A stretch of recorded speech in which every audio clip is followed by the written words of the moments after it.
My grandfather told me when I was young, for some people as they get older, they just stop doing creative things, but keep doing creative things, and I just took that to heart, and I've always tried to do that.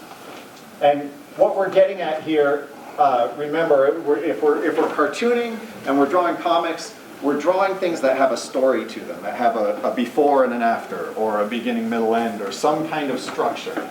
Yeah, I remember sitting with my dad and drawing, and then in high school, I didn't draw that much because I didn't have models of people drawing. So that's partly why I do these classes, so that people see an adult who draws and tells stories. So I call these storytelling elements, 4 storytelling elements that I like to use. And the way I remember it is they each start with a different letter.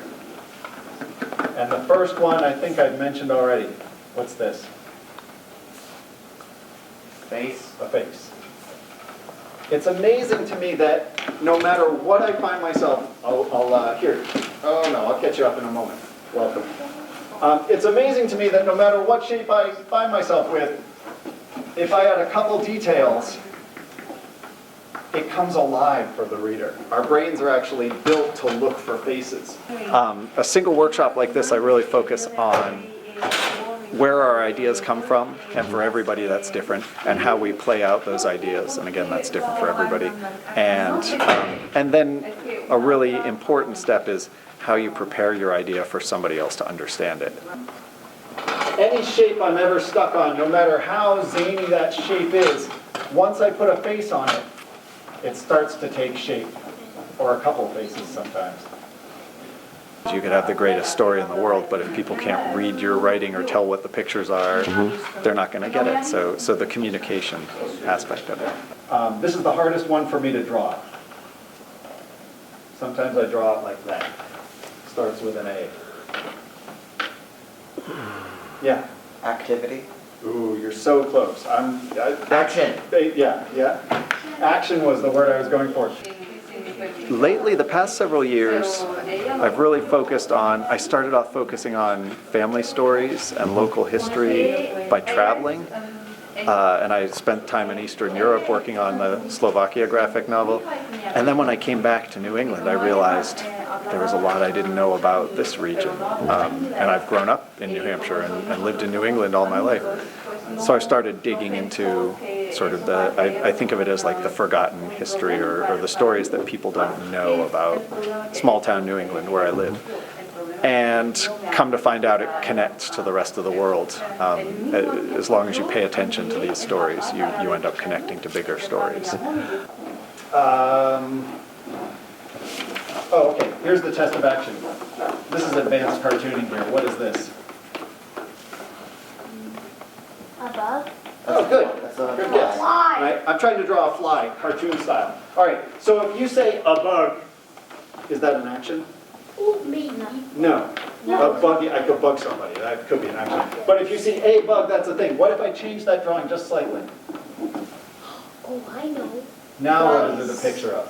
Hey, he's flying. Bug flying, right? So now there's an action there. That's the test of action. I mean, we had people from 5 years old to, I don't know, in our 30s here drawing. And the fact that everybody can sit next to each other and draw and do something creative and new that's never been done before is exciting to me. As a seasoned pro, you know, I come in and I learn from every artist in here. Yeah. All right, now, what if my reader still didn't see the fly flying, so I added this next piece? What does this do for you?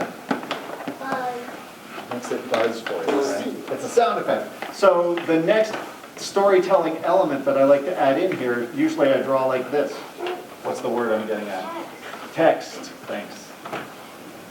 And text is actually a powerful storytelling element in your picture. I mean, you can keep it separate from your picture. You can have an illustrated book with the writing on the page on one side and the picture on another, right? But what we have here in our comics is an invitation to work our words into the picture, and it tricks the brain in some way. It gets people reading your picture.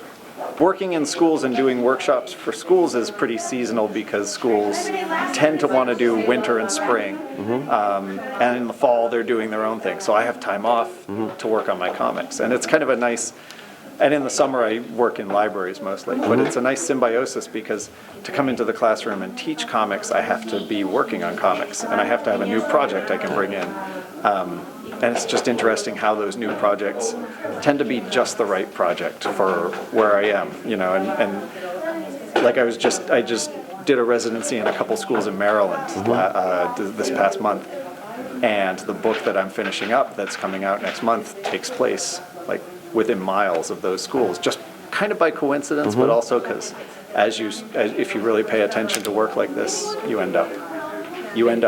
it becomes more and more like indistinguishable, the work from your life. Oh wait, there's one more storytelling element that we can add in here. Starts with an S, and I often draw it this way.